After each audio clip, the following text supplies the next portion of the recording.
السلام علیکم، کیسے ہیں آپ سب؟ امید ہے کہ خیریت سے ہوں گے۔ دوستوں، جب نبی کریم صلی اللہ علیہ وسلم سے قیامت کے بارے میں پوچھا گیا تو سورہ احزاب کی آیت نمبر 63 نازل ہوئی، جس میں اللہ نے فرمایا، لوگ تم سے قیامت کے متعلق سوال کرتے ہیں، تم کہو اس کا علم اللہ کے پاس ہے، اور تم کیا جانو شاید قیامت قریب ہی ہو۔ دوستوں، مسلمان ہونے کے ناطے قرب قیامت اور روز محشر پر ہمارا ایمان ہے، جس دن ہر جاندار، پہاڑ، زمین، آسمان سب کے سب فنا ہو جائیں گے، صرف اللہ تعالیٰ کی ذات ہی باقی رہے گی۔ قیامت کے متعلق ہر انبیاء کرام نے اپنی امتوں کو ڈرایا، اور ہمارے پیارے نبی کریم صلی اللہ علیہ وسلم نے اس کی بہت سی نشانیاں ہمیں بتلائیں تاکہ لوگ ان کو پہچان لیں اور آخرت کی تیاری کریں۔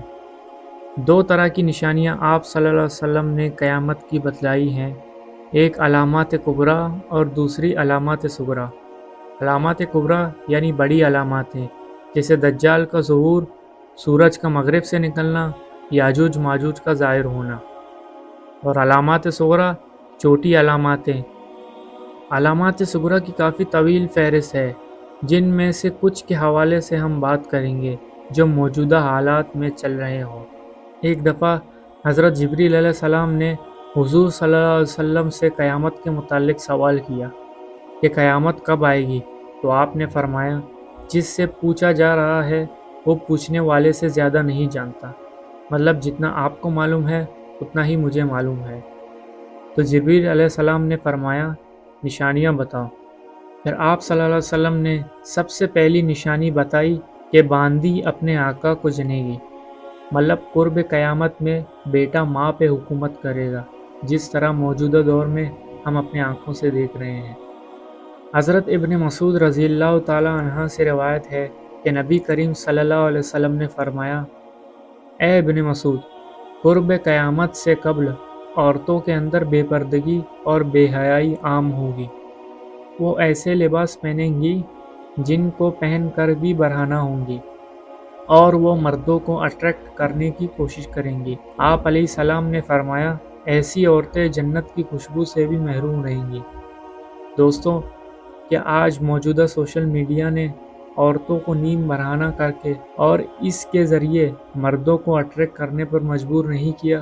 اس کے بعد اللہ کے پیارے نبی صلی اللہ علیہ وسلم نے مزید فرمایا کہ عورتوں کے اندر آزادی کی تحریکیں جنم لیں گی اور ہم جنس تحریکیں زور پکڑیں گی، اور جو ان فتنوں کے اندر ثابت قدم رہا وہ ایسے ہوگا جیسے اس کے ہاتھ کے اندر آگ کے انگارے ہوں اور پھر بھی اس نے مٹھی بند کی ہو۔ دوستو، بدقسمتی سے ہم آج یہ عورت مارچ اور LGBTQ کے صورت میں اپنے آنکھوں سے دیکھ رہے ہیں۔ اللہ کے نبی صلی اللہ علیہ وسلم کو 1400 سال پہلے اس فتنے کی خبر تھی، جس کی وجہ سے اس کی نشانیاں بتلائی تاکہ ہم ان فتنوں سے خود کو محفوظ رکھیں۔ نبی کریم صلی اللہ علیہ وسلم نے فرمایا، میرے بعد میری امت میں 30 کے قریب جھوٹے نبی پیدا ہوں گے جو جھوٹ سے فتنہ پیدا کرنے کی کوشش کریں گے۔ دوستوں، قیامت جتنا قریب ہوگا وقت اتنا تیز ہوگا۔ ایک سال ایک مہینے کی مانند ہوگی، اور ایک مہینہ ایک ہفتے کے، اور ایک ہفتہ ایک دن، اور اسی طرح ایک گھنٹہ ایک منٹ کی مانند ہوگا۔ حضور صلی اللہ علیہ وسلم نے فرمایا، آخر وقت میں ملک کے حکمران سب سے بدترین، کرپٹ اور بے ایمان ہوں گے۔ یہی لوگ غالب ہوں گے ہر ایک پر۔ ان کے شر سے بچنے کے لیے لوگ ان کے سامنے کچھ نہیں کہیں گے۔ حضور صلی اللہ علیہ وسلم نے فرمایا، قرب قیامت سے پہلے میری امت میں لوگ زنا، شراب اور ریشم کے استعمال کو حلال سمجھیں گے۔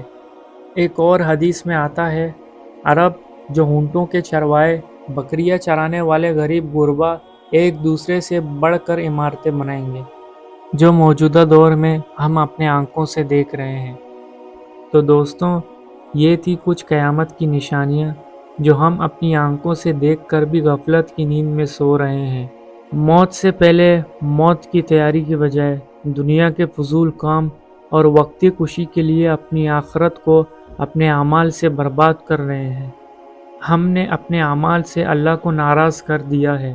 اللہ کی ناراضی یہاں سے ظاہر ہوتی ہے بے وقت بارشیں، اور جب بارش کی ضرورت ہو اس وقت بارش کا نہ ہونا، سردیوں کے مہینے میں سردی کا نہ ہونا۔ ہمیں چاہیے کہ ہم اچھے اعمال کریں جس سے اللہ کا غصہ ٹھنڈا ہو جائے۔ صدقہ دینا ایک ایسی چیز ہے جو اللہ کے غضب کو ٹھنڈا کرتی ہے۔ اللہ ہمیں اور آپ کو سمجھنے اور عمل کرنے کی توفیق عطا فرمائے، آمین۔ اب تک کے لیے اتنا ہی، ملتے ہیں نیکسٹ ویڈیو میں۔ تب تک آپ نے اپنا بہت خیال رکھنا ہے اور مجھے اپنے دعاؤں میں یاد رکھنا ہے۔ اللہ حافظ۔